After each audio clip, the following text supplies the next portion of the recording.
Welcome back, fellow football fanatics. It's College Football with Sam here on a Thursday night. Nearly said Friday, but I'm just excited for Saturday to get here, so I'm already thinking, multiple days ahead. It's November 9th. I can't believe the season is almost over, but it is what it is. We have on with us today on the College Football with Sam live show, we have Zachary Priehs. Zachary Priehs is attending Syracuse, and he is going to earn a master's in. Can you let the audience know your master's degree again? You've told me several times, but Hey, I, it, I've probably forgotten it myself before. Yeah, it's going to be in broadcast and digital journalism. So it'll be next summer. I'll graduate with that degree. yeah, and he's covered Syracuse soccer. He's had a lot of fun with that. He's covered some football games. And he's also looking forward to covering the basketball team for Syracuse too, and he's doing quite a good job. I've talked with him for years now about Michigan football, college football, typically in chats with large groups of college football fans, but we've also, talked in direct messages as well, just about a variety of different things. He's a Michigan fan like myself, but he has some concerns about this game against Penn State, as do I, because earlier today I released a video discussing 5 reasons why Penn State will beat Michigan, even though I've picked Michigan to win. We're going to be talking about the Michigan versus Penn State matchup, and we're also going to be talking about a plethora of other college football matchups. But before we get started, how are you doing, Zach? And what's your feel overall for the college football playoff and for Week 11 slate of games? Yeah, I'm doing great. Thanks for having me on. It's fun. I always love doing anything live. It kind of a little bit of adrenaline. It's fun. I enjoy talking college football any chance I get. So yeah, the slate of games this week is going to be fun. Obviously, the Michigan game is kind of at the top of the rung, especially for us as Michigan fans, and really for the whole country. If Penn State wins this game, then the doors open with all those crazy tiebreakers over in the West.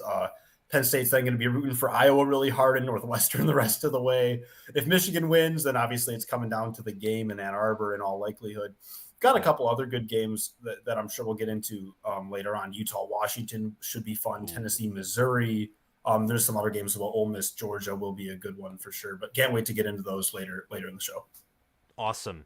That's my thoughts exactly. I mean, I think that this game is going to be better than Georgia Ole Miss because I think there is more on the line. I think that Georgia can lose and still get in the playoff as long as they win the SEC. I don't know if Michigan can lose, and even if they somehow find a way to win the Big Ten with this whole scandal that's going on, if, a loss will allow the college football playoff committee to just say, yeah, we don't want anything to do with you. But that is what it is. Let's check the chat before we get started. Chimichanga guy, howdy do everyone. You're watching the show and helping your son with his schoolwork. Hopefully that goes well. Chimichanga guy is a supporter of the channel, and he's an Ohio State fan. So like most Ohio State fans, he's either cheering for Michigan to win against Penn State so that Ohio State can beat an undefeated Michigan, or he's just cheering for complete chaos and wants Michigan to lose all of their remaining games, I suspect. Um, Happy birthday, Brownie College Football. If you don't mind me asking, how old are you turning tomorrow? My birthday is November 21st. It's 4 days before the Ohio State Michigan showdown. Then finally, SFS inverted. Sam, I cannot believe how fast this season has gone. I feel like it was only 2 weeks ago when you were reacting to the OSU Indiana game. Yeah, it doesn't. This season has flown by, and I'm hoping that 2024, with the expanded playoff, more games means more coverage, more time spent on football. Speaking of that game against Indiana, the Big Ten this year, I feel like, has been down in offense, up in defense, even more than usual. Ohio State's struggling to score more than 30 points per game. Penn State's scoring around 40 because of turnovers, defensive touchdowns, short fields. Michigan, they haven't played really high level competition, but their offense looks like the most efficient in the conference. How do you think the Big Ten translates to other Power Five conferences in terms of play, now they've operated this year. Because part of me thinks that, well, it's all okay, but then there's another part of me that thinks this conference is just horrible. And it could be like 2016, where the Big Ten champion or the better Big Ten teams just get aced in the postseason.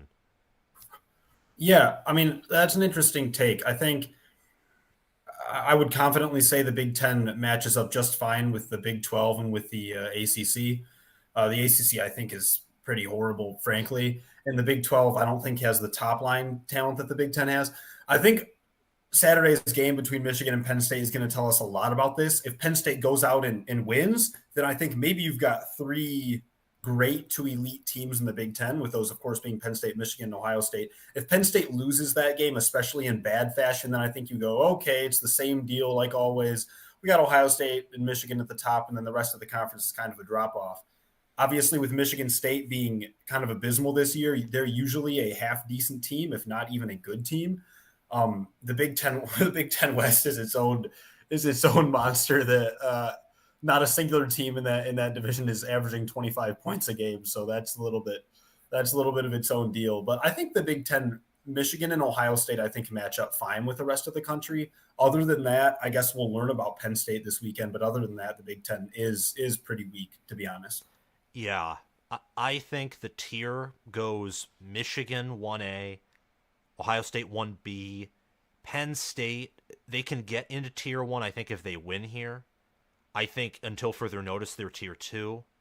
Then there's a significant drop off from, I think, tier 2 to tier 3, which I think, once again, is only one team, being Rutgers. I actually have Rutgers ranked in my top 25. I think they're legit. And then there's just this chasm that separates those four teams and really the top three from everyone else. I mean, Wisconsin losing to Indiana.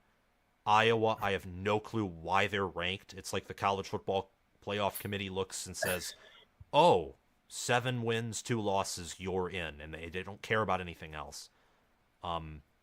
It's nuts. Honestly. Yeah, the good call on Rutgers there. I completely missed Rutgers. I love where Rutgers football is going. I think I'd love to see them win 8 games this year and get into a bowl game, play against a decent team in a bowl game, and see how they match up. I mean, frankly, they've given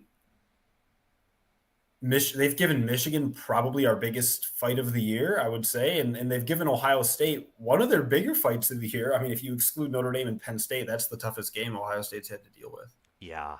Oh, yeah. And Notre Dame, what happened with them and Clemson? Yeah, Notre Dame is fun. I actually really like Marcus Freeman, and I've always said as a Michigan fan, Notre Dame is my favorite of our rivals. I think college football is better when Notre Dame's good, just objectively. And so I like Notre Dame being a competent team, and I don't like that they've fallen off a cliff. I don't want to say fallen off a cliff, but I mean unranked now, and I'm not sure where you go from here. You're going to lose Sam Hartman next year. Marcus Freeman can recruit, but it's certainly a disappointing season. It feels like that Ohio State game, the way in which they lost that game, kind of was just such a gut punch. Yeah, I mean he can recruit, but from what I understand, he's only getting paid $5 million a year.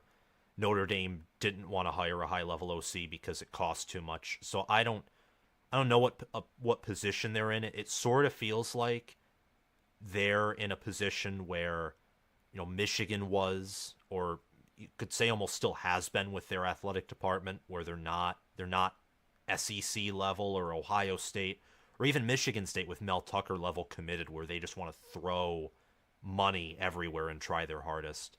But that could be a topic for another day. We started talking about, when we're discussing Michigan and Penn State, I get this feeling that for both of us, but you especially, we're talking about, there's a lot surrounding Penn State in terms of what a successful season would look like with them if they win here. Michigan, I feel like it's a little different of a story. In terms of, they win this game, they still have Ohio State, and the expectations for this Michigan team, I think, are higher than that of Penn State, given that Michigan's 4.5 point favorite on the road, and they're third. Penn State's 10th. What do you think about Penn State? What do you think success looks like for them in this game? How do you think they find a win? And what's your general overview and feel about the Nittany Lions this year? Yeah, I mean, my what success looks like in this game for Penn State, I think is pretty cut and dry. I think you got to win the game. If Penn State loses this game by one in the most well played classic game of all time, you can talk all you want about it being a great game. Maybe it'll be replayed on Big Ten Network for decades to come.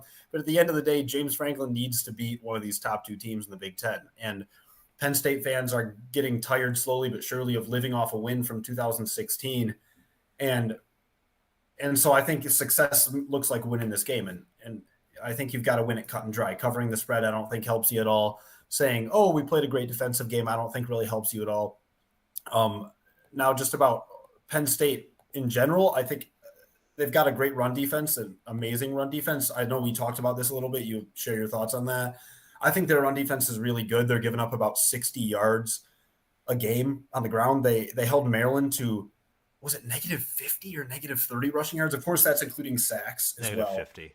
It's insane. Negative 50. Yeah, I mean, that's like absurd. A little bit of PTSD for Michigan fans. MSU did that to us once. But yeah, I mean, Penn State's run defense is really good. They only give up 3.8 opponent yards per play, which is just ridiculous. I mean, that's something you'd often see as a rush yards per play given up, not a total yards per play given up. So their secondary is elite. The question comes with Drew Aller in the offense and the wide receivers, and they didn't really create any separation against Ohio State, and Aller frankly looked pretty poor against Ohio State, and the play calling was, in my eyes, abysmal. Yeah. They put that game on his back. They quickly abandoned the run, and they had some nice plays. I mean, Yursich had some nice plays drawn up. I remember when Lambert Smith on a 3rd and 1, I forget who was covering him, but I think he was on a slant, and he totally had a step or two in front of his defender, and Aller just throws the ball like completely behind him. And if Aller puts that ball on the money, I think that 3rd and 1 about midfield, I think in the first half, or at least before the fourth quarter, that's a touchdown. That's an offensive passing touchdown that Lambert Smith probably takes to the house. 3rd and 1, so Ohio State's defense, which is typically conservative, is just up at the line of scrimmage.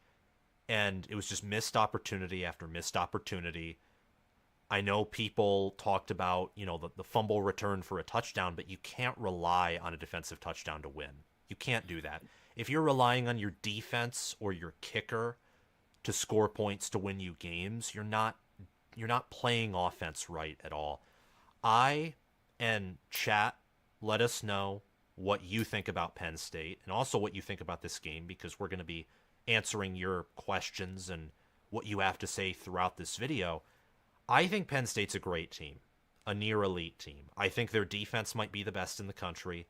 Heck, their special teams unit might be one of the best in the country. I mean, Alex Falcons is a kicker who I think is completing 80% of his field goals or more. He's hit one from, I think, 50, made all of his extra points. Riley Thompson's a great punter. Secondary, I forget this player's name. He escapes me, but there's Daquan Hardy is the player I'm thinking of. He's had 2 punt returns for a touchdown, both against UMass. I know UMass is nothing to brag about, but returning a punt for a touchdown is impressive, I think, no matter who it's against. He's also a great defensive back, same with Johnny Dixon, Kalen King. Penn State has around 10 forced fumbles. They're averaging 4.3 sacks per game. Like you said, they have the number 1 rush defense, a top 10 pass defense. The question for them is the offense. They've ran the ball for more yards and on more attempts than Michigan has, but Michigan's averaging, I think, 4.5 yards per carry. Ohio State's averaging 4. Penn State's averaging 4.2, and they've struggled to run the football, and they're passing for only 6.5 yards per attempt. Aller only has 1 interception thrown and 20 touchdowns, but he's also only completing 62% of his passes. There's tons of 3 and outs. Penn State's offense just has, they're great at playing for a 4th down conversion, because that's how few yards they gain per play, but that's also how consistent they are they're that consistent in gaining 3 or 4 yards per play. That's why they've gone for it nearly 20 times on fourth down in 9 games. I look at Penn State and I think that, like you said with Franklin, the time is now. It's either now or it's next year or it's however long Aller is here. You got to win a big. You got to win a big game. For Michigan, story's a little different. I think Michigan right now, there's the same pressure. There's a similar pressure to win with Penn State. Maybe not the same, but for Michigan with this whole cheating scandal, at least from my perspective, if Michigan loses this game, the season could be a failure. Because losing this game, you're probably out of the playoff. You need help to get in for sure. You need to root for Minnesota, Nebraska, and Purdue to win games, and that's not reliable. Not whatsoever. Those teams could lose out or win out. And for Michigan, I think don't you think they're an elite team, at least right now? Oh, Michigan's certainly an elite team. Like I said, we were talking before we went live, and I said that there's not a bone in my body that doesn't believe Michigan's a top 4 team. I think without a shadow of a doubt, Michigan's a top 4 team. Now, we'll see if they play like it on Saturday. That has yet to be seen. But Michigan's an elite team. Exactly. Yeah, I think Michigan's an elite team. I have them number 1, full disclosure. I've had them number 1 since the preseason. I thought that this was going to be the most dominant team in the country, perhaps by a fair mile in the preseason. It's been that way this year, although Oregon in the previous few weeks I think has crept up in dominance. They just unfortunately have that one L that keeps them from really being ranked in anyone's top 4 outside of a power ranking, but I'm not obeying that rule. I think they're the second best team in the country. Michigan, the question for them is, it's a road environment. Penn State is more battle-tested. Penn State might have a better defense. They definitely have a better special teams unit. I think hands down Michigan definitely has a better offense. But if Penn State has the better defense, if they play a better effort, and combining that with special teams and a home field advantage that is like no other, you can come out with a win. I mean, there's no question. Certainly, yeah. Yeah. Yeah, if you want to talk about I don't know if you're ready to go over Michigan a little bit now. No, absolutely. So okay. So just about Michigan, what you want to, before we get into some specifics later about the defensive and offensive matchups, the recipe for winning this game is don't turn the ball over for Michigan. I think Michigan doesn't turn the ball over hardly at all. They've turned it over a whopping 6 times this season, and 3 of those times were against Bowling Green when JJ McCarthy had a strangely just frankly horrendous game where he started to force stuff and kind of play selfish football, and that's not like him at all. And that game's a little bit of an anomaly, and I would put that as the outlier. And really outside of that, Michigan's had 3 turnovers all year long. So this isn't a team that does turn the ball over. But then again, like we said, Penn State's defense does force turnovers. They forced 20 this season, I believe 10 fumbles and 10 interceptions. So they force turnovers in a variety of ways.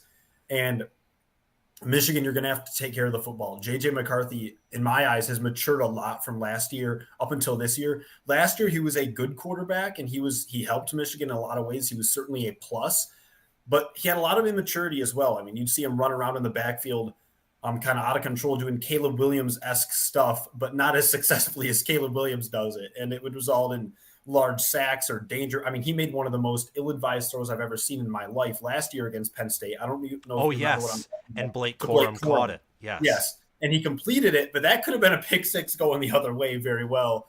And you can't afford to be making those type of throws. So this year he's been much better at that. He doesn't get happy feet as quickly. He seems to have a better internal clock, and he manages the pocket a lot better. So that's going to have to remain the case this weekend.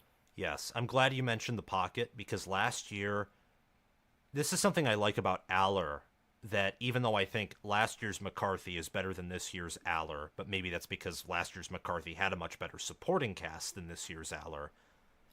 McCarthy last year had no pocket presence. I mean, there could be a defender 1 foot behind him, and he'd have no clue he was about to get hit, so he'd fumble a lot, or he'd, take sacks when he could have scrambled away.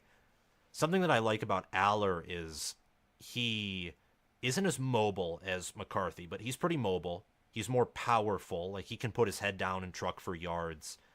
And he's very good at escaping and maneuvering the pocket. And McCarthy is that way this year, despite having a worse pass blocking offensive line. An offensive line, in fact, that has allowed 8 sacks in their past 3 games against a whopping Indiana, Michigan State, and Purdue. So that's an area of concern for me with Michigan is Penn State could get 4 or 5 sacks in this game, and that shouldn't surprise anyone given how Michigan's O-line has played. Um, I think for Michigan, I think you it's not necessarily stay on perfect schedule because McCarthy is extremely efficient with converting third downs. You brought up a statistic where Michigan only allows 55% of red zone possessions to turn up as scores for opponents, which is just That's insane. yeah, it's nuts. So the offense doesn't have to be perfect, but don't turn over the football and don't go 3 and out. Don't put the game purely in the ground game or purely in the pass game. I think for Michigan, if you have to take risks, great. Just feel Penn State out for a few quarters. I think Penn State is the team who's going to have to take more risks. With Michigan, if you take risks, given how this Penn State team plays, and the fact that I think in this road environment, you're going to face some adversity, especially with the quality of defense you're facing, don't make Penn State's job easier. If you give them a short field, they won't have to take the same risks because they got a reliable kicker. And Penn State is more efficient as a red zone offense, technically, than Michigan is. Yeah, definitely. I mean, Penn State, like you said, those red zone scoring percentages are just absurd. And that's you start to get into trying to break down why Penn State's the kind of yards per play and points per play for Michigan and Penn State don't really line up as you might expect them to. And that's, I think, largely because of how good of a red zone defense Michigan has. Yeah. But yeah, like you said, you're going to have to, the recipe for Michigan is to take care of the ball.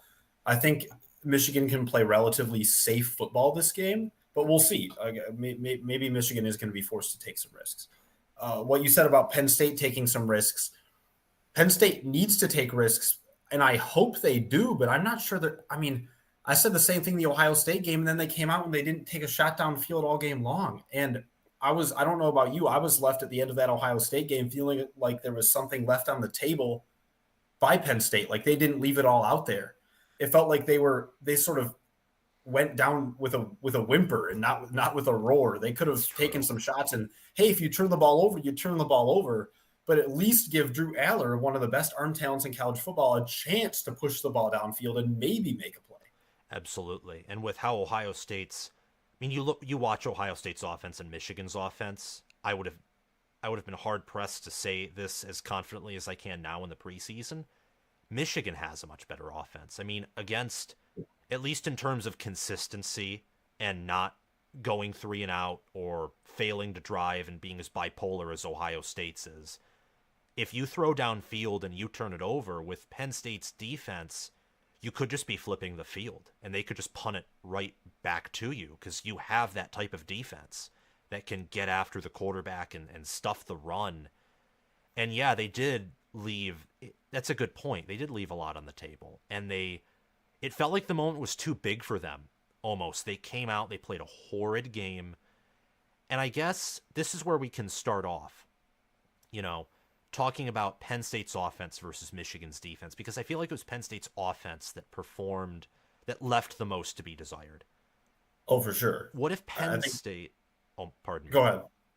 What if the Nittany Lions come out and they play their best game of the season on both offense and defense? Like, how much of an improvement that could be a massive improvement. That could be a team that no one has seen all year that could take over a game, like within a quarter. What? Oh, for sure. Yeah. Sorry to cut you off. No, you're good. I was just going to say, I mean, for sure, if Penn State comes out and plays even a decent offensive game compared to what we see them do against Ohio State, I think they've got a really good shot to win this game. I think why Michigan's favored is because really deep down, nobody expects Penn State to come out and have a decent offensive game. I think if Drew Aller can complete even, I don't know, 60%, high 50s% of his passes, they've got a decent chance if any of those passes are downfield. If they can create any sort of explosive plays, because this team creates no explosive plays whatsoever. If they can create some explosive plays, get a little tricky, maybe a backwards, maybe a double pass, maybe a flea flicker here and there, get a couple 40-yard plays in there, force a turnover, something like that. If their offense can put up just a couple of points and get some momentum going, I think they've got a great shot. The question is whether they'll do that or not. Absolutely. Absolutely. Nicholas Singleton's a lot like Donovan Edwards this season. The yards per carry numbers are far from what I thought they would be. Singleton's averaging just above 4 yards per carry. Aller only averaging 6.5 yards per pass attempt. This team is the antithesis of explosive. They're consistent. They don't turn over the football, but I mean, like you said, no explosiveness. And when they do take risks, it's sometimes I feel they don't take risks because of Aller's accuracy issues and because their offensive line isn't as good at run blocking as it was last year. I feel like Juice Scruggs is missed at center. I don't think that interior O-line is as good as it was even last season for Penn State. I feel like the staff might be aware or they have the fear that if they do take risks, that's like giving up a play and they don't want to go 3 and out. Maybe. I don't know. Yeah. I also know Ohio State's secondary, I think, is the best in America. It's either them or Georgia. Maybe Michigan, but I want to see Michigan play an offense with a pulse that can pass. Yeah, I would. What you said about the Penn State offensive line, um, excuse me, I think is spot on. Against Ohio State, I was shocked. I mean, frankly, Drew Aller. Well, let's be fair to him. He didn't play a great game, but he was running for his life, and he was under. Well, not running. I don't think he runs much, but he was sitting in the pocket. Just that pocket was collapsing on him all day long, and he was under duress almost constantly. And that on top of his receivers getting no separation whatsoever, to be frank, kind of put him in a tough spot. So I expected Penn State to be able to run the ball a lot better than they did against Ohio State, and I think that was really one of the things that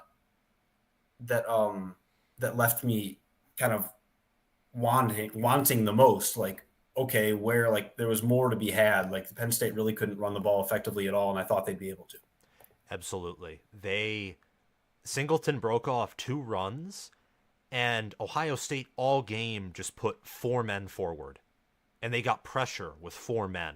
Occasionally they'd send a blitz, but Ohio State's defense, I think, is one of the most conservative defenses in the nation. They don't make mistakes, but they don't even have 20 sacks yet, and they only get turnovers through their secondary.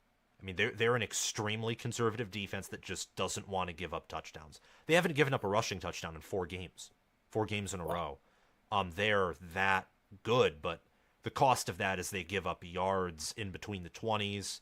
You can get field goals on them like Penn State was able to, but it's really hard to get past the 20 with that defense. What makes me curious is comparing Michigan's defense and Ohio State's defense, and if that offensive line performs the same way, maybe even if Aller plays an A-plus game, who knows? Like, will that matter all that much? Before we continue, I want to give a shout out to Chimichanga Guy for the $20 super chat. As much as I'd love for Ohio State to beat Michigan 300-0, says Chimichanga Guy, I'd much rather see all these kids come out of it safe. We as fans get so lost in the passion of the game, and we forget these kids are human. Love you, Sam. Love you too, Chimichanga Guy, and I love everyone on here. I mean, honestly, this is just... Look, I mean, this community's awesome, and we're trying to hit 20,000 subscribers by the end of the season, and I hope we do so very much. So, thanks, Chimichanga Guy, for the $20 super chat. Ben Hively says that Zach Priehs has a crush on Jared Goff. Is this true? Oh, okay, yeah, that's one of my friends back home, so That's to be expected. He's probably going to start spamming the chat. Don't encourage it. Okay, It'll get worse. I won't encourage it.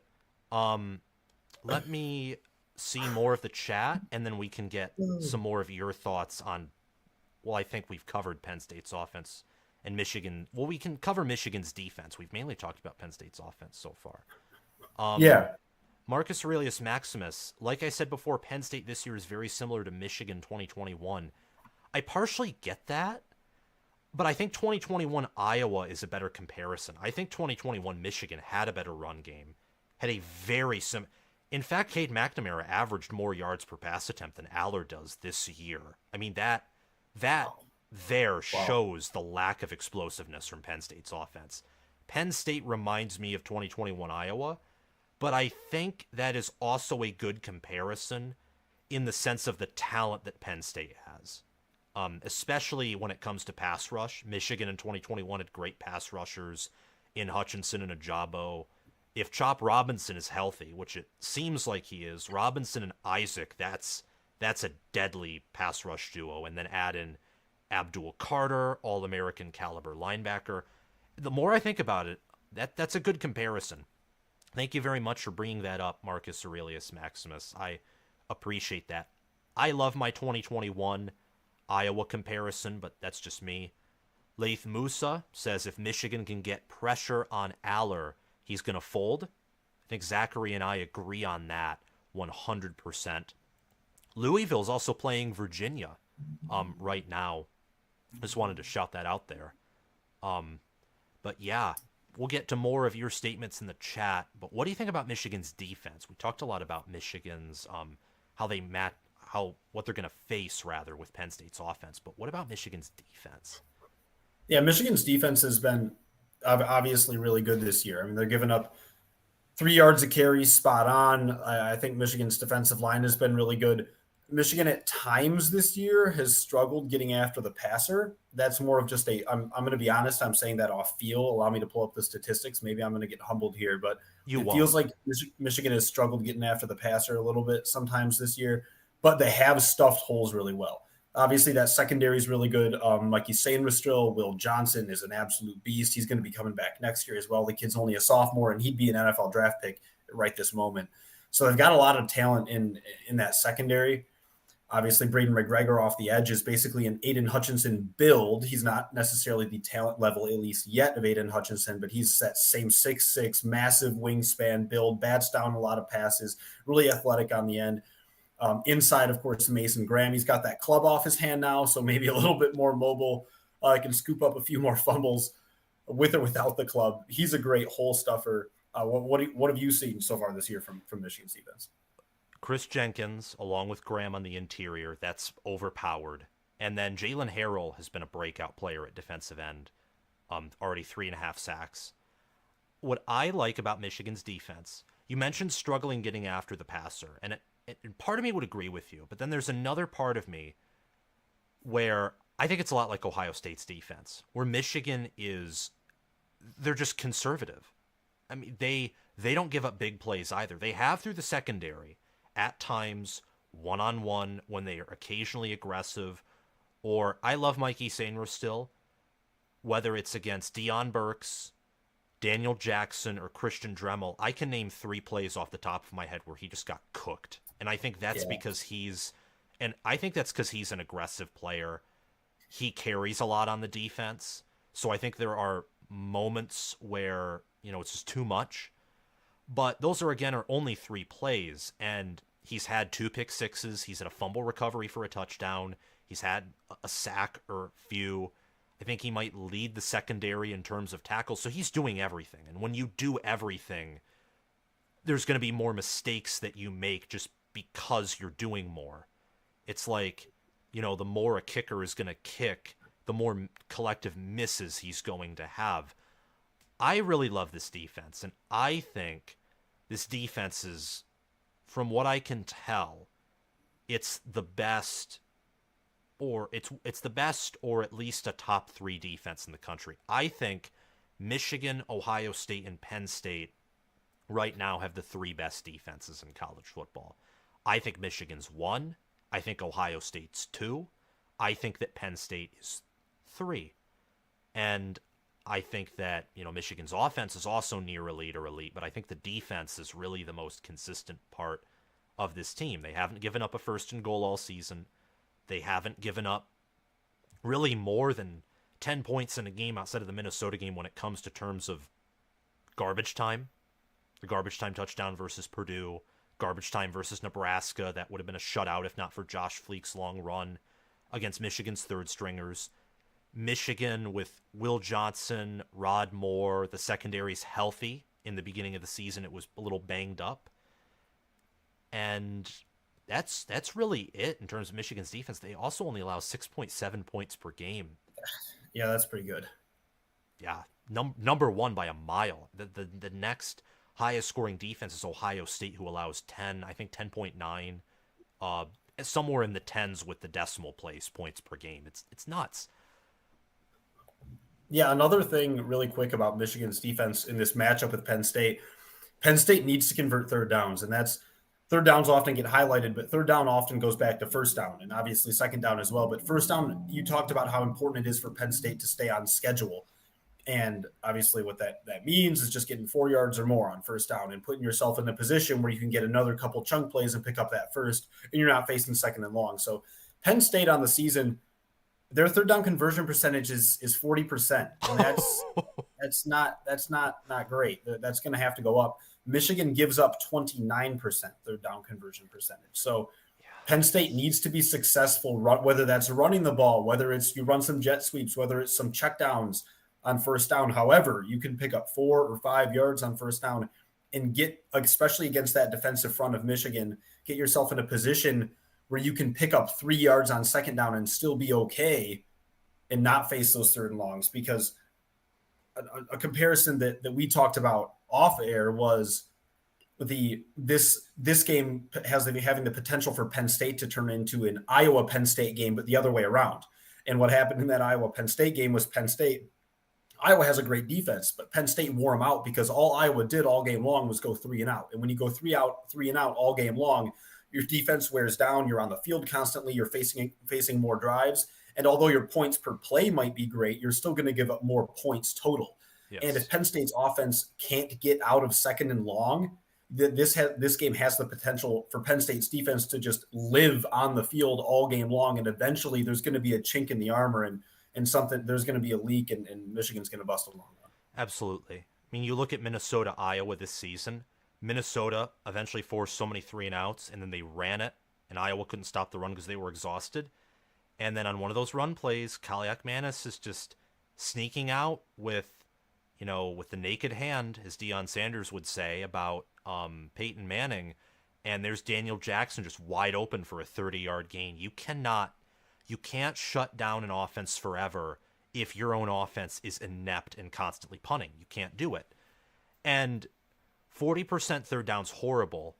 They were only 1 of 16 on third down against Ohio State. I mean, it was gross. You looked at that game, the only way they were getting anywhere is if they were on schedule.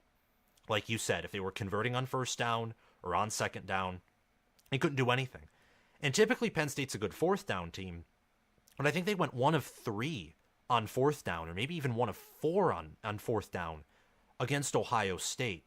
Against Michigan, perhaps I could see some fourth down success, and that's a stretch, but I'm mainly saying that because they're at home. I'm expecting Penn State to play better and feistier against Michigan than they did against Ohio State. Much like they did against Ohio State last year. They played Ohio State tight for 4 quarters. They had more energy. Against Michigan, they straight up quit in the fourth quarter when Michigan started burying them. Yeah, I mean, it's a good point, especially about the third down conversion percentage. 40% that Penn State forces on offense or converts, and then 29% that Michigan allows. The average of that's, 34.5%. If Penn State's only converting 1 out of every 3 third downs, I'd have a hard time seeing them win unless Michigan just gifts them several turnovers.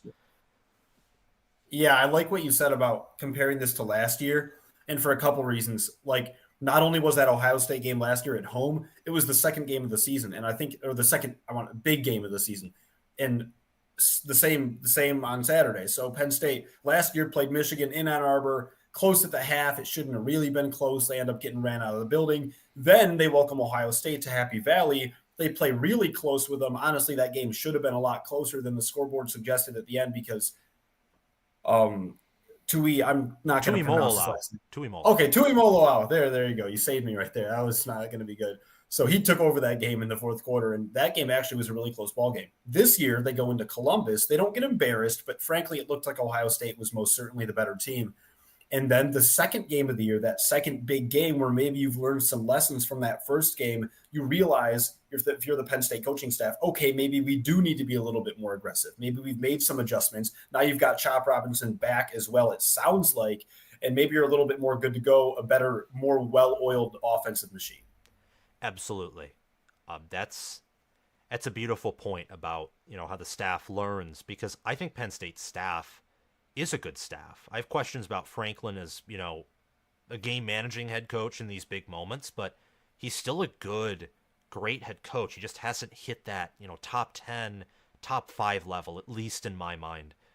Let's talk about Michigan's offense taking on what is a scary Penn State defense. Yeah. I saw an Instagram post where, what was it? Kalen King, elite corner, Chop Robinson, defensive end, and then it was Olufashanu, their tackle. So it was 2 defensive players, but still 2 defensive players in the first round. Johnny Dixon could get drafted. Abdul Carter isn't eligible, but he would be he's like Will Johnson, but at linebacker. He would be drafted today if there was a draft going on and true sophomores weren't banned from entering the draft. And Adisa Isaac will be probably a middle round, middle of the pack selection. He's a great defensive end. JJ McCarthy, though, second in QBR, completing 3 out of every 4 of his pass attempts, really, averaging 10 yards per pass attempt, can run the ball. Blake Corum, Donovan Edwards, they're not as successful as last year, but you get the feeling that watching this offensive line, they're still near elite, maybe elite. They can still break off some runs. They're at least consistent. You have a feeling that maybe something could pop off against a bigger opponent. What do you like about this matchup for Michigan's offense and also for Penn State's defense? Yeah, well, I'll start with Michigan's offense. For Michigan's offense, I like that J.J. McCarthy is really, in my eyes, I'm as confident in J.J. McCarthy dropping back in 3rd and longs as I am in any quarterback in the country. His statistics on 3rd down, I don't have them in front of me right now. They're ridiculous. I believe his completion percentage is up in the high 60s, and his 3rd down conversion rate is insane. We saw that in the MSU game. Within the first couple drives alone, there was multiple 3rd and 10 pluses that he converted that kind of buried MSU and ended that game really before it hardly even started. So he's really, really good. Like we talked about, that pocket maturity. He's gotten a lot better in the pocket. He doesn't get those happy feet like he used to sometimes. Michigan last year ran for 5.6 yards a carry. This year they're running for 4.6. So 4.6 is nothing to hang your head about, but it's not quite on that wow level of 5.6. So I do think that's something to look out for. I think this game, in my eyes, I think you disagree with me on this a little bit. In my eyes, I think this game does come in the hands of JJ McCarthy a lot. I said I think if Michigan can run the ball for 3.5 yards a carry, then they're golden. Let's talk a little bit about this Penn State defense. This Penn State defensive line is, man, I mean, they give up 60.6 yards a game on the ground. They're holding people to 2.0 yards a carry on the ground. Those numbers are absurd. They've given up 107 points all year. They hold people to 40% of their rushing average. I want to give credit to College Football Nerds on YouTube that I stole that stat from them. So shout out to them real quick. That's not my stat. But Penn State holds people to 40% of their rushing average. And so I think J.J. McCarthy is going to have to complete some shots downfield and be confident in the pocket. And Michigan's going to have to hold that pocket against those elite defensive ends of Penn State if Michigan wants to move the ball consistently. Absolutely. An interesting thing to look out for, I think, is can Michigan's receivers get separation from Penn State's defensive backs? Because Michigan, look, all respect to Roman Wilson and Cornelius Johnson, also A.J. Barner and Colston Loveland. I think Michigan receivers, whether tight ends or wide receivers, at some point will get separation. We don't have a Marvin Harrison Jr. We don't even have an Emeka Egbuka. We don't have that, prototypical NFL receiver. So I do agree to a large extent that it will have to be JJ's game. I just think Michigan's going to have more success in the run than a lot of statistics think. Because Michigan, they're averaging 4.6 yards per carry. That's more than Iowa. That's more than Ohio State. Way more than Ohio State if you factor out Henderson ever playing. More than West Virginia. More than Illinois. It's more than any team Penn State has faced. I mean, Penn State has not faced a run game like this. I mean, West Virginia is the closest comparison. They struggle to pass the ball. They don't have the same speed at running back. CJ Donaldson's really a Hassan Haskins type running back. He doesn't have the same speed that Corum or Edwards does. There isn't the same receiving threat out of the backfield there. Yeah, I mean, JJ will have to make throws. There's no doubt about that. I'm really curious about my theory on the run game though, because I could be totally wrong. Because Penn State, no doubt, has improved in their run defense compared to last year. That is evident. Yeah, we talked earlier about this. I mean, to play devil's advocate to myself for a second, that this game could be sort of a Michigan versus Penn State 2022 light version, where Michigan doesn't run for 400 yards, but maybe runs for 160, 170. And I think that's going to be more than enough to win the game if you can run for that. Now, I've already said I'm not convinced Michigan's going to be able to. I think Michigan's going to have difficulty running the ball. I don't think Michigan's offensive line is as dominant, especially running the ball downhill, as it has been in the past with that straight up smash mouth. We're going to run the ball straight at you. You know what's coming, and there's nothing you can do about it. I don't think they're quite as good at that. And Penn State's really, really good stopping the run. Obviously, you disagree a little bit, and you've got some good points about Penn State hasn't played a team that's really great at running the ball. Ohio State wasn't healthy at running back when they played. Iowa, that goes without saying, don't have an offense at all. So yeah, that's going to be interesting. I'm curious to see how that plays out. Yeah, and to play devil's advocate against my own point, Michigan hasn't faced an offense that is nearly as good as Penn State. Now, running the ball, Rutgers is a much better rushing offense than even Penn State does, but Gavin Wimsatt cannot throw. I mean, doesn't have accuracy, isn't poised. I think he's improving, but I think him being in the bad supporting casts he were in have kind of wrecked him, and now Rutgers is undoing that. Aller is much more of a consistent passer, and Penn State's tight ends, wide receivers are much better than Rutgers at skill position. And I think it's really fascinating, like Michigan, the ground game.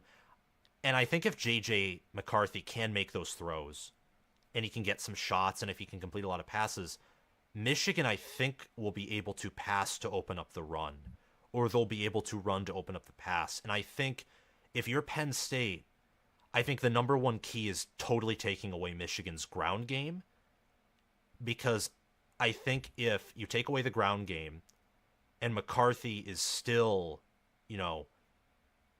he's still having success, well, then I think you're screwed, because Penn State's defense is much better than last year's Ohio State defense.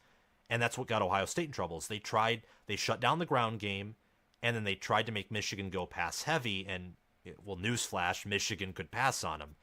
If that's the same story here, then you're not winning. But I think Penn State is a much better secondary and better defense overall than OSU did last year. So they could make that happen and not give up those long touchdowns. Before we go any further, I want to thank Chris Lane, supporter of the channel, and also an Ohio State fan. We have a large Ohio State contingent on here, for giving a $2 super chat. Chris says, "Hey guys, late as usual. Go Bucks. Hopefully Ohio State wins out, doesn't get upset by MSU or Minnesota, and we get to have an 11-0 versus 11-0 game." Chimichanga guy said, "What I want to see is Corum have a game. I've heard he's still not fully healthy, which limits his cuts, but I want to see him bust out for 150, 200 yards Saturday." Oh, I sure hope he does. I really do. Amazing 2-7. You had something to say, it sounded like. I was just going to say, if if Corum goes for 150 or 200, I'll be pleasantly surprised. But man, that would be a performance for the ages against this defensive front. Absolutely. Yeah, I mean, I think Michigan wins if Corum breaks 150 Oh, yards. well, easily, I Yeah. think. Any given Saturday, says amazing, and Michigan's defense can definitely give Penn State hell, but who knows? Music for me, 007, glad to see you in here. Music for me often challenges my takes with a lot of good opinions and nuance. He said it was one of 16. They failed on their first 15 and didn't get one until garbage time. It was nuts. And then Nick Heitner, I think, if, I, hmm, I think Yeah, you're, he's in the. he's in the college football chat that we're always in. I think you may be. Yeah, he is. I had you tuned in. Yeah, it's nice to see you on here, Nick. Okay, let's check out maybe a few more chats. SFS Inverted said Sam, Ohio State versus Michigan. Who has the better marching band? I'm just gonna say Michigan because I don't know. I'm gonna. Well, I know Ohio State's marching band is pretty world renowned, I'll go but with them then. I'm not sure I can catch myself live saying anything Ohio State over Michigan, so I'm gonna go with the maize and blue there. Okay. Just based on the song they play and the colors they wear, I have to go Michigan. Okay. You said the band's world renowned. I remember hearing that other places, so I'm gonna play that safe, go with the Buckeyes. It sounds like we've talked a lot about this game already. Michigan's a 4.5 point favorite. The over/under's 44.5. That tells me Michigan is basically predicted to win like 24-20. That's the expected score here. That hits zero point 0.5 points below the over/under, and that's Penn State covering, which most people are favoring Michigan to cover actually, but it's pretty close. I looked on Action Network, and it was 60% Michigan for covering the spread and winning the money line, 40% for Penn State. Penn State with plus odds, nearly half of everyone's picking Penn State to win and or cover. So there's a big split here in this game. Who do you think wins? By what score? It's also 38 degrees outside. So this is going to be like physical, slower November football. Who do you think wins? Who do you think covers? Why? Yeah, well, when it comes down to it, I've got Michigan winning, and I think Michigan wins 24-17. I think this is going to be a struggle for both teams a little bit offensively. I think Michigan, JJ McCarthy ends up being the difference. I think if Penn State has JJ McCarthy and Michigan has Drew Aller, maybe this game plays out a little bit differently. I'm not necessarily Penn State winning the game, but I do think JJ McCarthy is a huge difference maker in this game, especially with his off-schedule ability to make some of those big plays downfield if some of those Penn State ends get pressure. I do also think Michigan has a better run game. I already said I don't think Michigan's going to run the ball great, but I think they'll run the ball better than Penn State's going to be able to. So I think it will come down to I don't really see turnovers being a big issue in this game for either squad. Drew Aller doesn't turn the ball over at all, and JJ McCarthy doesn't really either outside of that Bowling Green game. So I think it's going to be a pretty cleanly played football game. Turnovers wise, I think it'll be a defensive struggle. And I'm looking for Donovan Edwards to come out of the backfield a few times. I'm not a big fan of how Michigan's used Donovan Edwards overall this season. He's not the best cutter in the world. That's always been my opinion on him. He's a great straight line speed guy, and he's a freak of nature, God-given athlete. So you got to use him out of the backfield if you're Michigan. And those Penn State linebackers, they're really good. So it'll be fun to see how they potentially match up with him if Michigan puts him out wide like they did last week. And that obviously we saw success, that big pass down the left sideline. Yeah. So I think Michigan wins by 7. I think it comes down to just JJ McCarthy makes some off-schedule plays. Michigan, I think, is just that much better than Penn State offensively. Penn State's defense will make it a really interesting game, but I think eventually they're going to get worn down, and this will be a game where I can see Michigan squeezing out a win. That's good. I like what you said about Edwards. Edwards and Travion Henderson, I think, are very similar. I just think that I think Henderson's a better cutter. I think a lot of that has to do with, experience. I think he's better at making something out of nothing. Also, he was more highly rated out of high school. But on the flip side, Edwards is more of a Swiss Army knife. I mean, he can literally line up as a wide receiver and presents a big time mismatch. And I have him as a player to watch in this game. I think with Penn State, their defense is going to have to take risks. They're going to they're going to constantly blitz. That's Manny Diaz style. If there is one tackle missed, and Penn State has not been the best team at tackling this season, Edwards is gone. If they miss one tackle on him and he has a straight line, he's gone, and you're not going to catch him. And I have Michigan, and my subscribers already know this. I have Michigan winning 34-13. I know that it's bold. I know that, I did hear, though, that a Penn State writer predicted the same score in favor of Michigan, and that kind of shocked me. But Michigan, even if they're just, that much better offensively, like you said, that could turn into a lopsided matchup if Penn State just makes one mistake. Think of Notre Dame, Wisconsin in 2021. Notre Dame returns the kickoff for a touchdown that sends Wisconsin in total panic mode because they didn't expect it. And then turnover. This wasn't early in the game, too. All of Wisconsin's turnovers were late, and Notre Dame just cashed all of them in. That's not what I think will happen. I think Penn State's just going to keep punting. They're going to fail on a fourth down. I think Michigan, they'll force a turnover, maybe two, but I wouldn't be shocked if Michigan gave up a turnover. I think it's close at the half. The third quarter, you'll see Michigan pull away, and then in the fourth quarter, it will be a done deal. So I have Michigan winning. I have Michigan covering.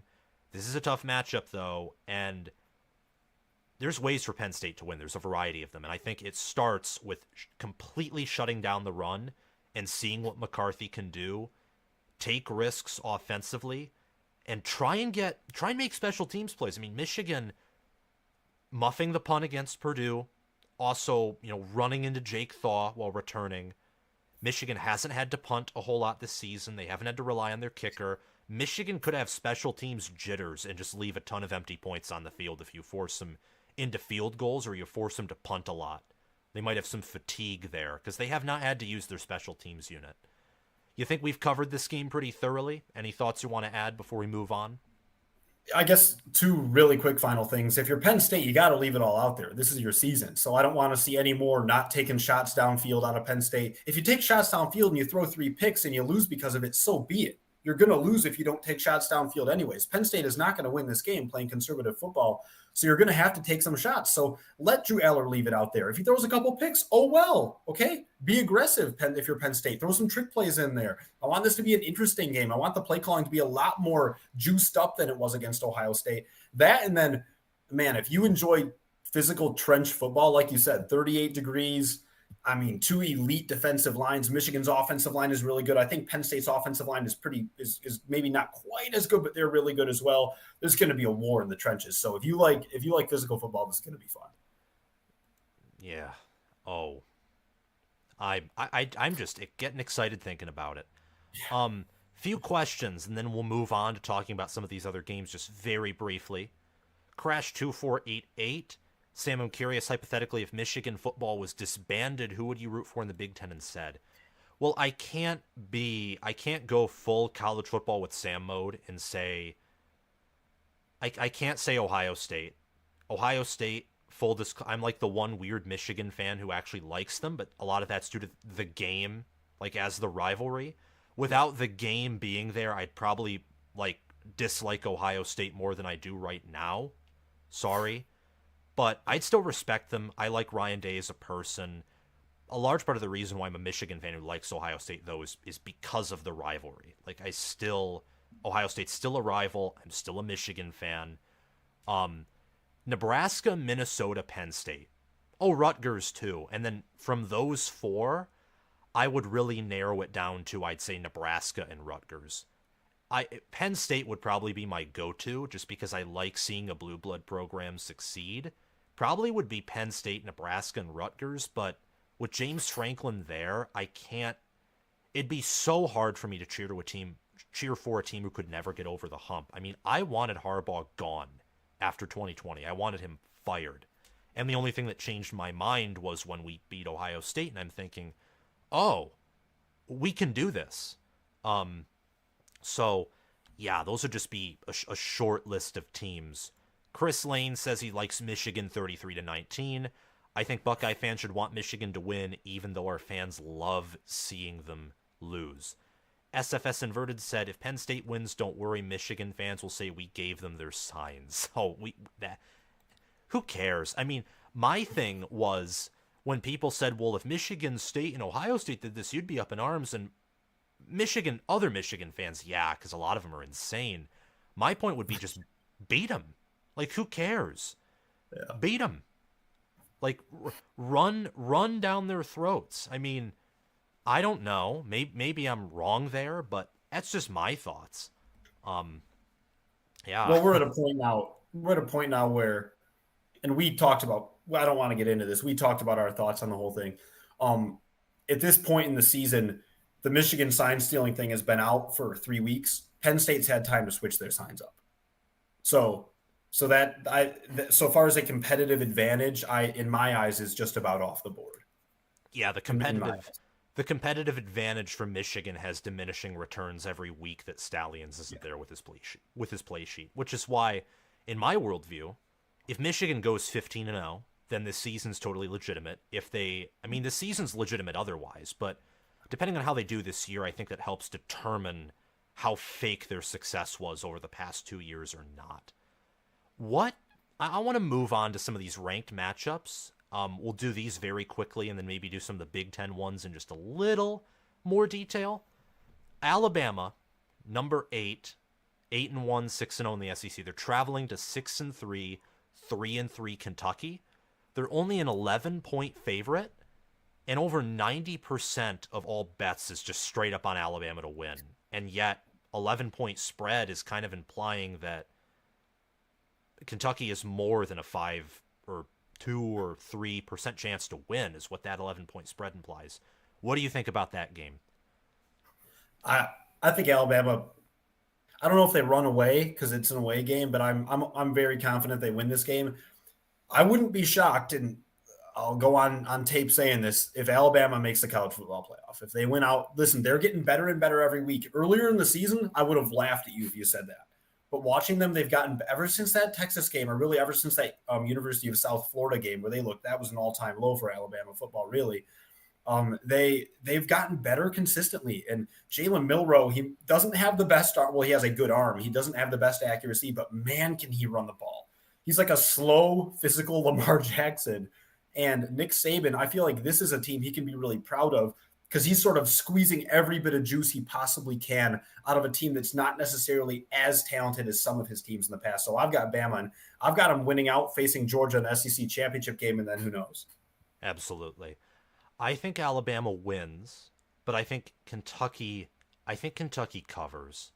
I look at this game, and something tells me that with Ray Davis, if Kentucky just hits some certain strides and pulls some strings correctly, this could be an intriguing game. I do think Alabama, though, I have them at 6th. I think they're ranked actually low by a lot of people now, just because we still think of that Texas loss and the USF win. They're a great team, though. With how they operate, if they didn't have Nick Saban as head coach, I'd still laugh if people said they could win it all. But they're finding ways to win. They have a passing game that's functional, and they have a great defense and a great special teams unit, too. Texas Tech at Kansas. Kansas proved me wrong against Iowa State. Kansas finds ways to win. I don't think people can process how stout and good of a team Kansas is. I'm picking Kansas to get, their 8th win of the season against Texas Tech and cover that 4-point spread. What do you think? Yeah, I just saw that spread only at 4. I think Kansas covers that for sure. Yeah, I do think they'll win. Man, moving to 8 wins. What a job Lance Leipold has done. I've seen some rumors about him having some interest in the MSU job. I don't know if there's any reality to those, but if I were an MSU fan, I'd be doing everything I possibly could to get Lance Leipold in East Lansing. Jalen Daniels, too, good quarterback, and he might redshirt this year, so that'd give him another year to transfer over to MSU, and he'd immediately be, I'd say, if McCarthy leaves, which I think if Michigan wins it all and he continues to play at his level, he'd be a first-round pick, so why not? Oh, yeah. Kyle McCord, his ceiling's limited. Aller has a very high ceiling, but we don't know if he'll reach it with his staff. Jalen Daniels in the Big Ten next year could legitimately be the number one quarterback. So that's Yeah. something to look out for. If that happens, it's unlikely, but if it Yeah. does, yeah. Okay, Give me Tulsa. about 2 seconds. I'll be right back. I'm Okay, going to fill up my water real quick. Throat's starting to get a little bit. I'll be right back. all right, perfect. Okay, let's answer the chat here. He's waiting. Okay. All right. Penn State 27, Michigan 24. This is Justin Rogg. SFS Inverted says, if the Buckeyes were disbanded, I would come crying myself to sleep every night. 27-14, Michigan wins. Nice. I think that's a good prediction. Picking Penn State to win.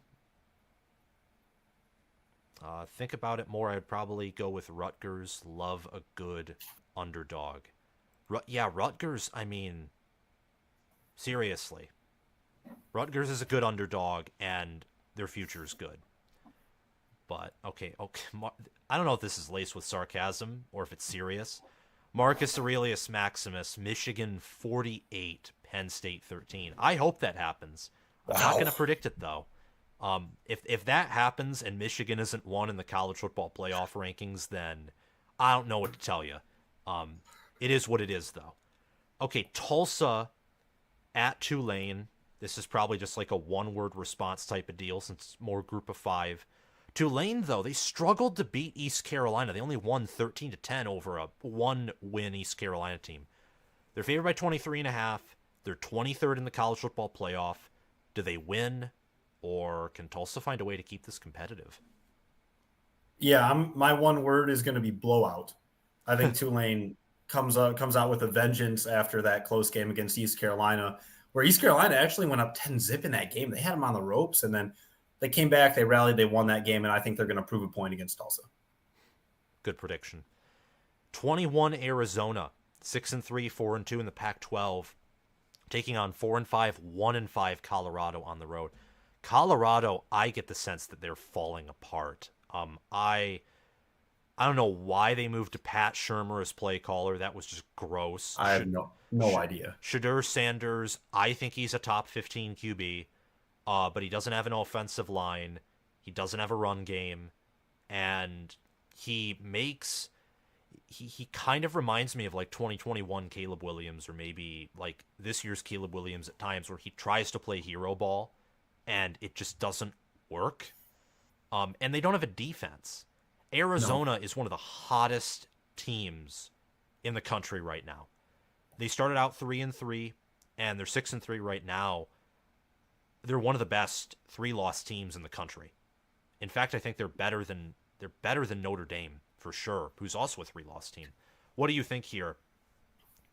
Yeah, I've got Arizona, and I'd love to see Colorado get back on track. I think it's probably there's been a healthy dose of humble pie, I think, for Colorado after they started out with that 3-0 start in Coach Prime's first year. And I think Coach Prime is going to build something significant, but I think the fans of that program and the coaching staff and everybody kind of after the first game, they're still a little bit grounded. Once you win 3 in a row, your head's in the clouds. You go, we're winning the national championship, and you start to plan the parade.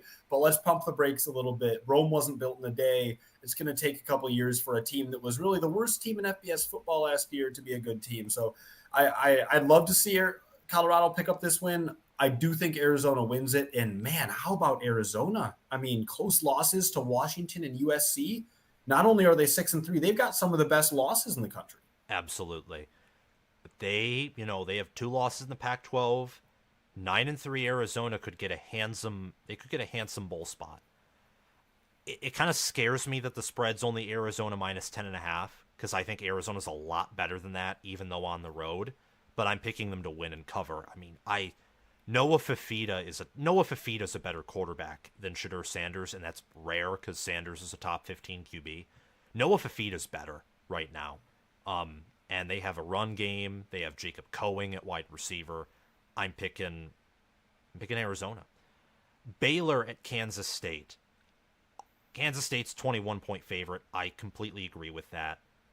Kansas State, close losses to Mizzou, Oklahoma State, and Texas, who conveniently are all ranked, all of whom are top 20 teams, I think. I think Kansas State's really good. I just think they've had a bad decision against Texas to go for it on the 4-yard line, and close losses to Oklahoma State and Missouri. But I'm picking them to blow out Baylor here. Baylor's not good. Yeah, Baylor. College football's better. I think when Baylor's good, but they're not. They're not a good team this year. They were much better last year. Am I mixing up my years? What did they end up with last year? What was their? No, they weren't good. They were 6-7. They were good. Right. They were good in 2020. Okay, you're right. You're right. Yeah. They were so yeah. I expect Kansas State runs away with this. Okay. Miami at Florida State. Miami 6-3, 2-3 in the ACC. Florida State's 9-0, 7-0 ACC. They've already locked up their conference championship game spot, and they're favored by 14. What do you think here? Yeah, I think this game's actually interesting. I mean, like I said, I told you my thoughts about the ACC.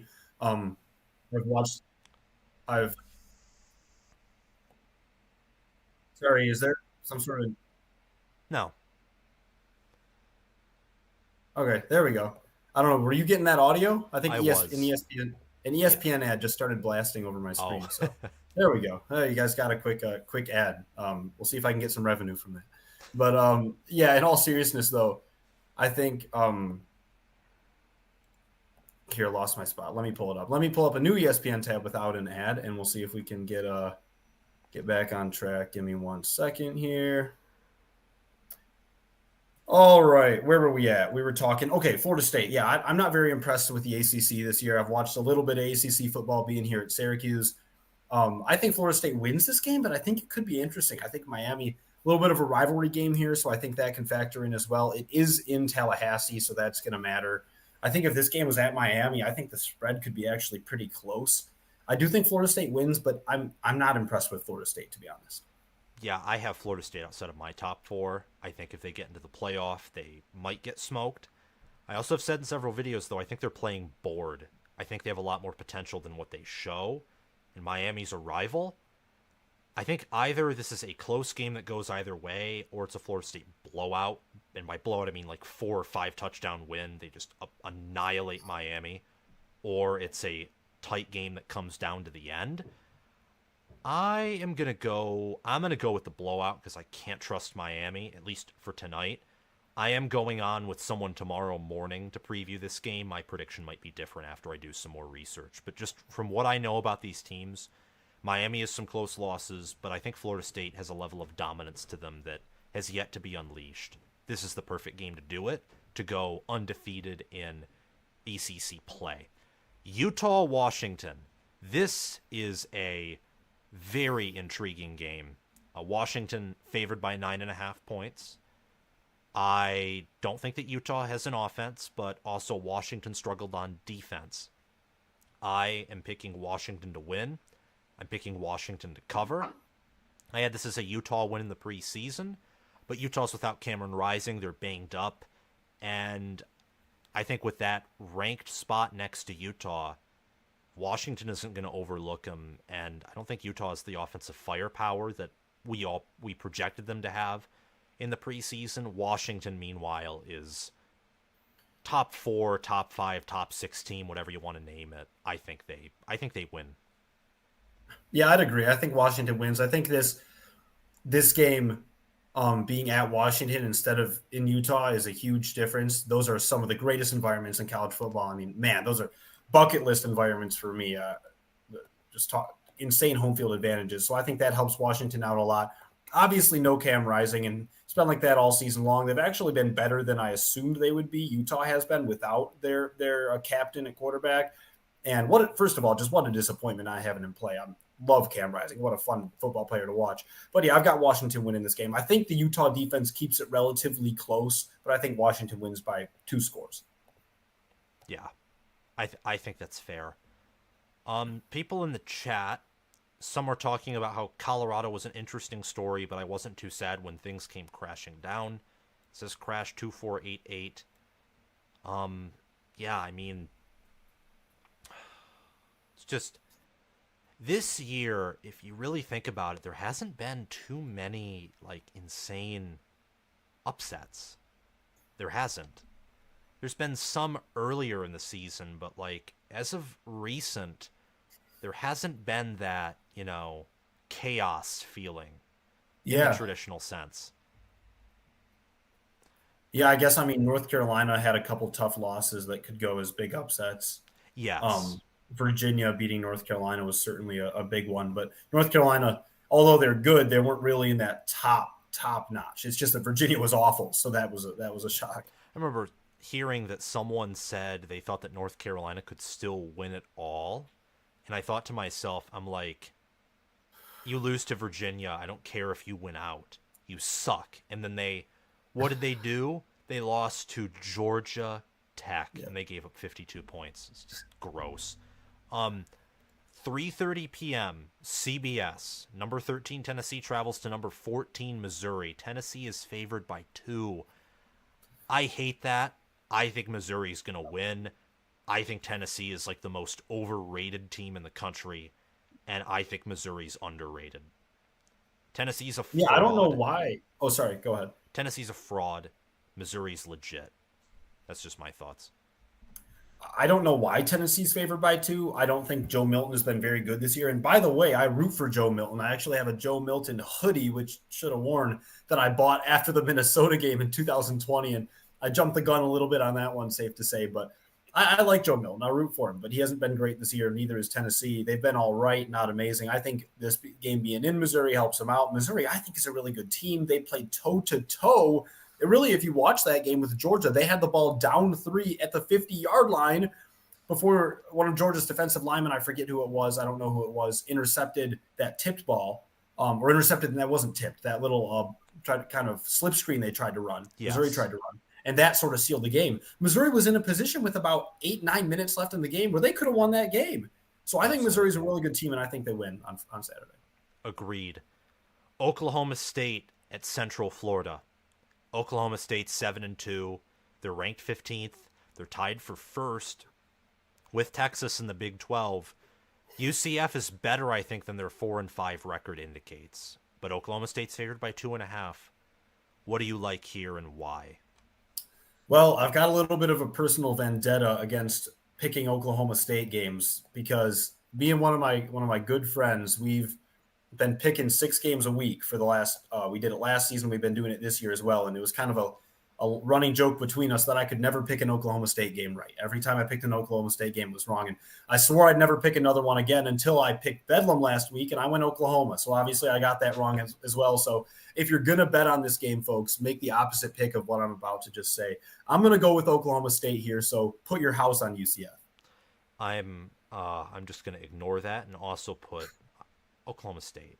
I mean, I could see them though losing here, so I'd stay very far away from that game. I could see UCF winning. Oklahoma State's a strange team, getting blown out by South Alabama and then rebounding in the way they have. It's a great coaching job by Mike Gundy. Don't know if I can further comment.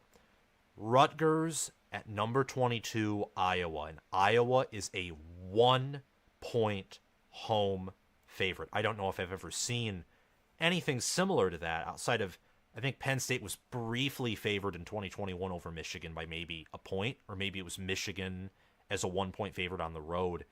I think Rutgers is going to win. I think Rutgers will cover, and you'll see in my preview and prediction video for this game tomorrow, I actually think Rutgers is going to not dominate by the scoreboard, but they will control this game through and throughout. I mean, Rutgers is a great defense, a similar special teams unit to Iowa. They have a much better offense. A much better offense. What Rutgers should do is they should run the ball every play, and they will win.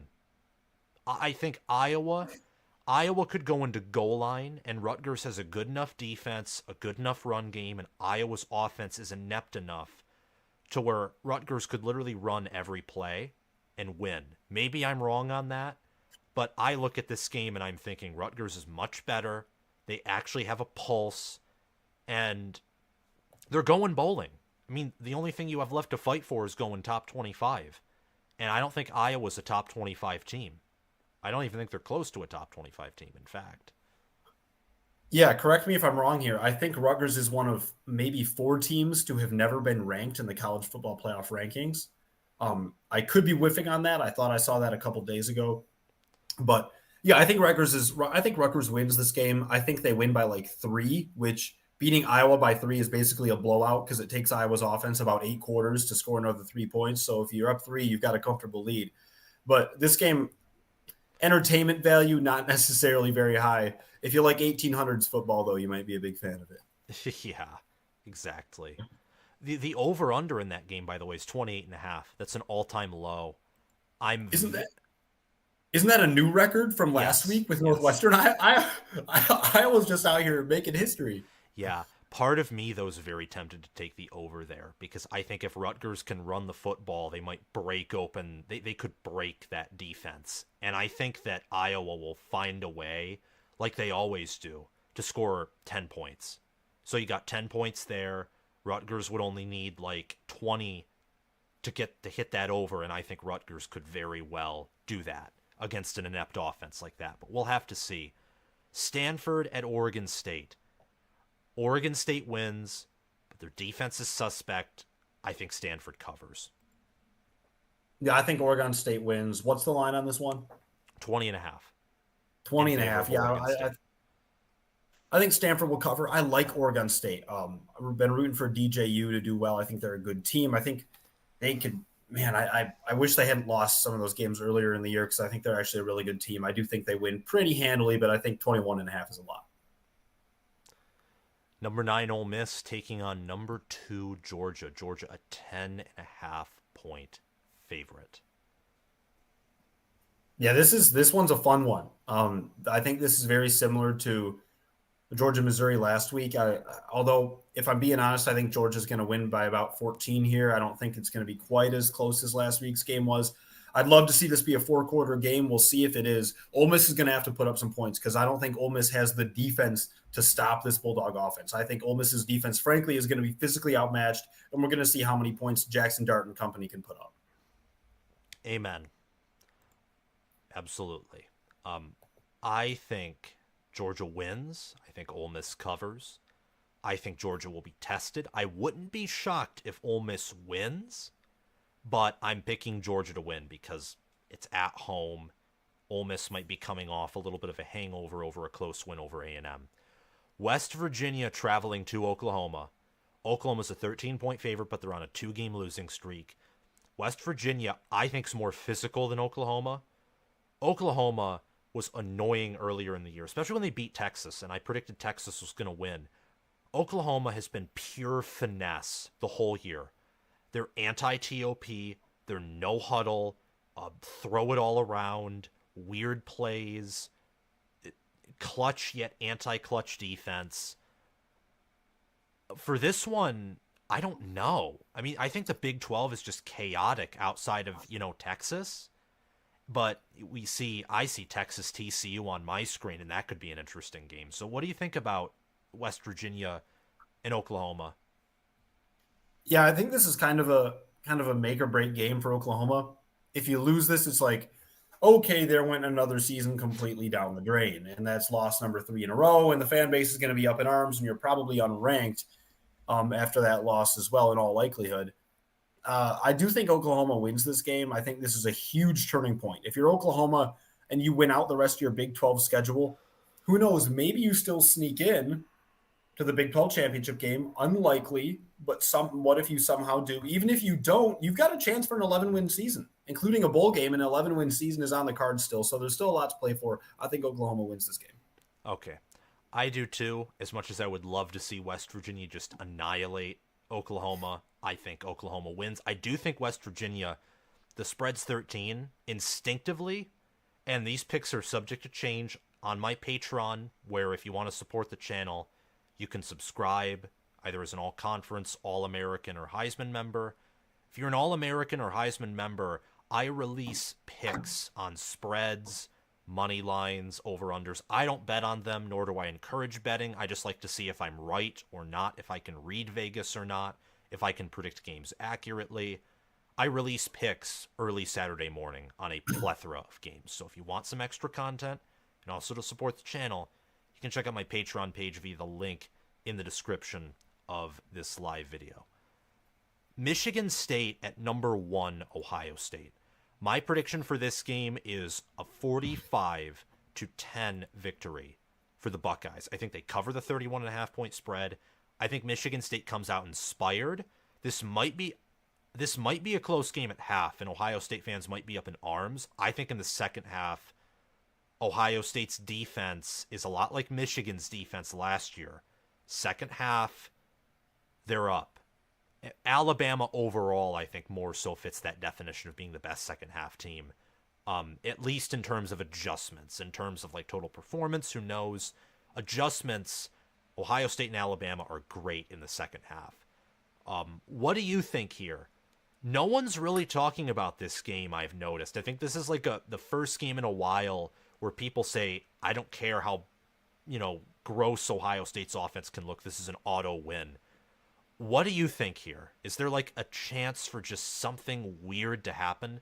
Especially since the Buckeyes are obviously Michigan's the focus now. Yeah.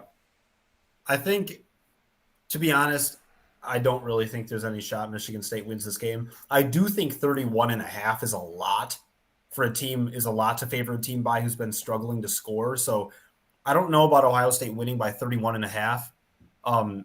But man, Michigan State just doesn't have an offense really. And frankly, their defense isn't much either. Like you said, I think Michigan State will come out playing hard.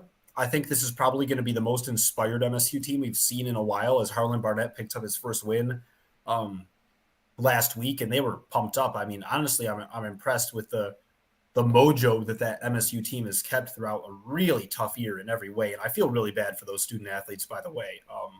They've had to go through a lot and have had to make a lot of adjustments on the fly, and credit to them picking up a win over a Nebraska team that's probably going bowling.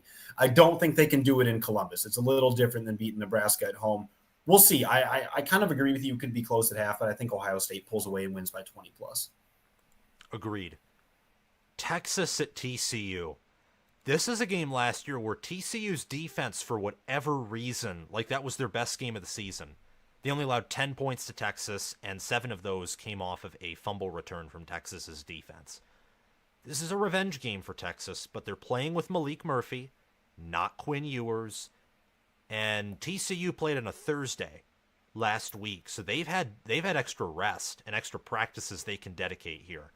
Does Sonny Dykes continue TCU's tradition of just beating up on a team with more talent? Or we all know, I think, that Texas is the better team, and do they show that on Saturday at 7:30 p.m.? Yeah, so actually, I think you had said Quinn Ewers was not going to start. I think as of a couple hours ago, it was announced he is going to be the starter. Oh, wow. Yeah, so he's going to – I'm looking on AP News right now. Yeah, as of it was updated at 1 o'clock today. It was announced he will start for Texas at against TCU this weekend. So that's obviously hugely changes the complexity of this game.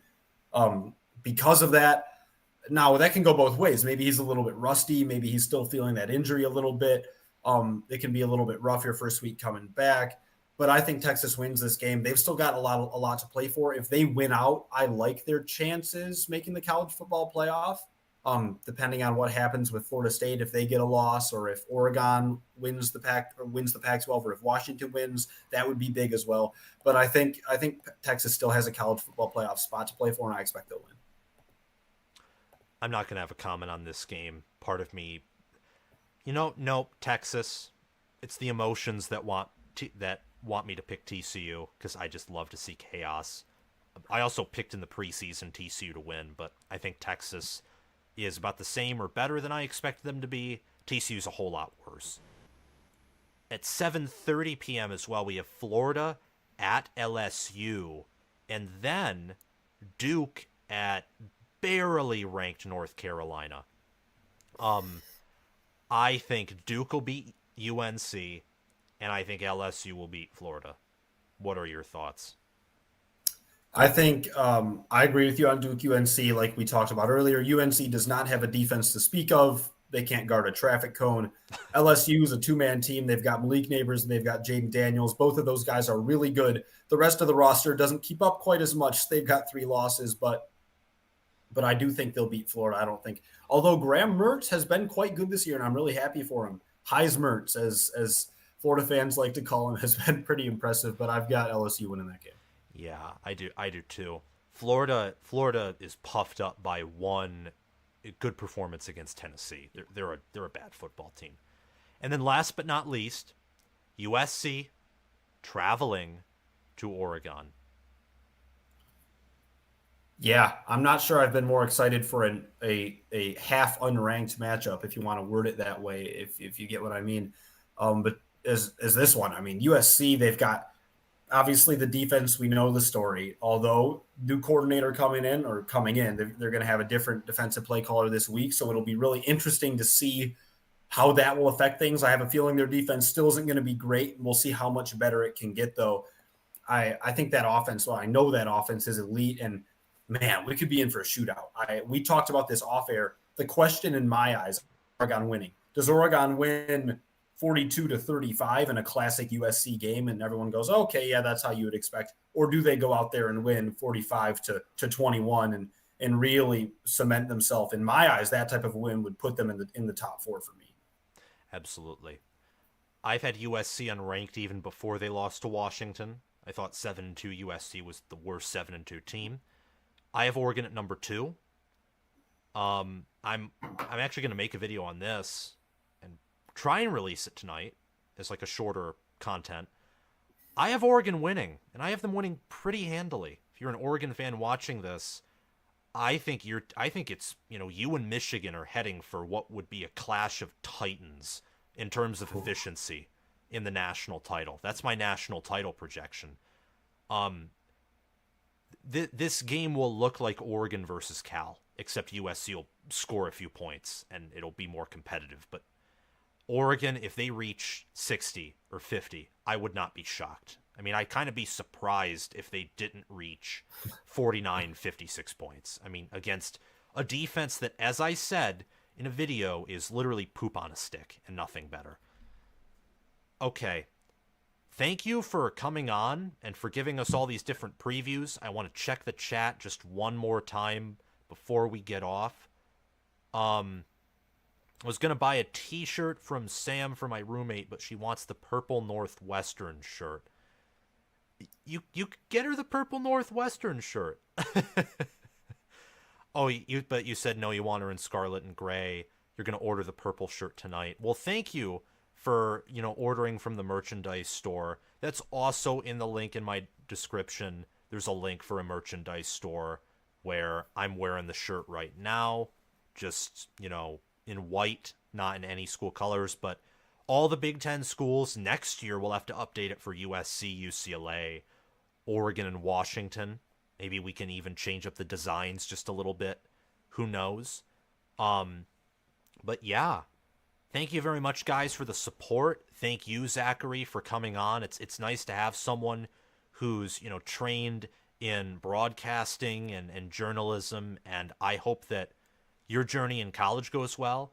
It'll be good to have you back on. I think we'll try and have you back on, whether it's for the playoffs, whether it's for Ohio State, Michigan, sometime soon. Thank you very much for coming on. Yeah, thank you. It was fun. Like I said, anytime if I can knock out an hour and a half talking college football, that's a successful night. So I'm really excited for these games Saturday, Michigan, Penn State. I'm going to be nervous, going to be really nervous. I hope your prediction is correct. I gave you guys as much of my unbiased side as I can, but obviously the Michigan fan in me is going to be sweating this one.